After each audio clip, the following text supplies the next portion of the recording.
Save drive save লাইফের বার্তা দেওয়ার সাথে সাথে অঙ্কন প্রতিযোগিতা নিউ ফারাক্কা সাব ট্রাফিক গার্ডের উদ্যোগে STSL প্রোগ্রাম পক্ষ থেকে সেভ ড্রাইভ সেভ লাইফের আয়োজন করা হলো। উপস্থিত ছিলেন SP Jangipur PD Anand Ray, HDPO Farakka Rajpreet Singh, IC Farakka, MLA Farakka ও বিভিন্ন স্কুলের স্টুডেন্টরা। এই অনুষ্ঠানে মানুষকে সেভ ড্রাইভ সেভ লাইফের বার্তা দেওয়া হয় এবং অঙ্কন প্রতিযোগিতা করা হয় এবং হেলমেট বিতরণ করা হয় সবাইকে। হেলমেট পরে মোটরসাইকেল চালাবার নির্দেশ দেন এবং রাস্তা পারাপার করার জন্য সঠিক বার্তা দেন। এই মঞ্চ থেকে ট্রাফিক ওসি MD মিরাজুল হোসেনের নেতৃত্ব দেন। অনুষ্ঠানটা হয় ফারাক্কা ব্যারেজ চেকপোস্ট নাকা চেকিং। ব্যুরো রিপোর্ট, দিনরাত স্টার নিউজ। আমরা বরণ করে নিলাম।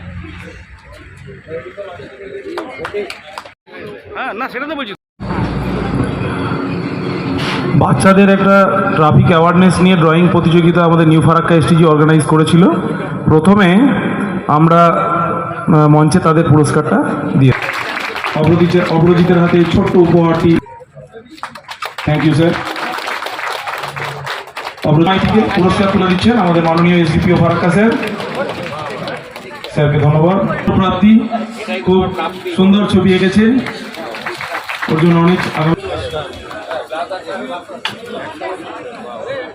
হেলমেট এবং গ্লাভস তুলে দেওয়া হচ্ছে MLA ফারাক্কা স্যার। এবং আমরা এত কিছু ড্রাইভ নিই, এত এফোর্ট নিই, কারণ একটাই, যাতে ওই বাড়ির আর্নিং মেম্বার যাতে কোনোভাবে কোনো ক্ষতিগ্রস্ত না হয়।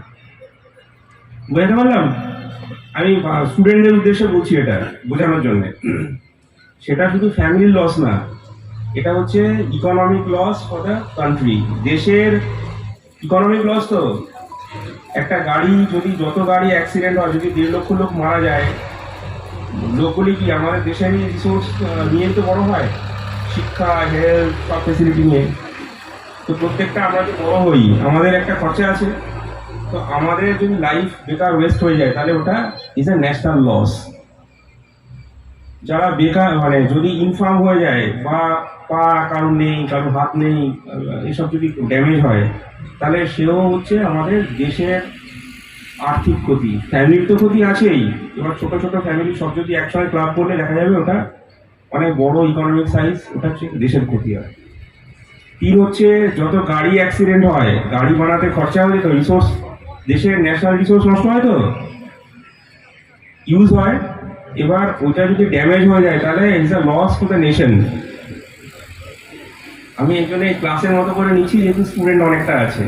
তো তোমরা ভালো করে বুঝে নাও যে যখন এইগুলি এত কিছু হয়, একটার সঙ্গে একটা রিলেটেড আছে।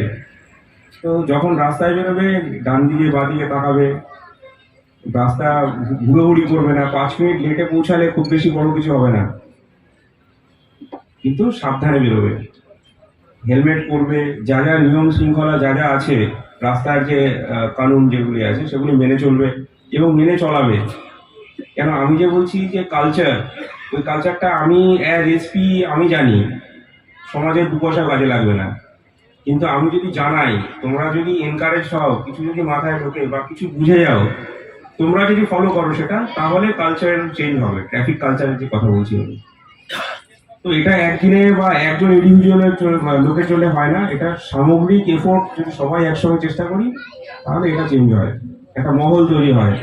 তাহলে এই যে মানা, শাসন, রাস্তার যে রোড ডিসিপ্লিন, সেটা আমরা দেখতে পাবো। অনেকটা স্পিচ দিয়ে ফেললাম। থ্যাংক ইউ, ভালো থেকো।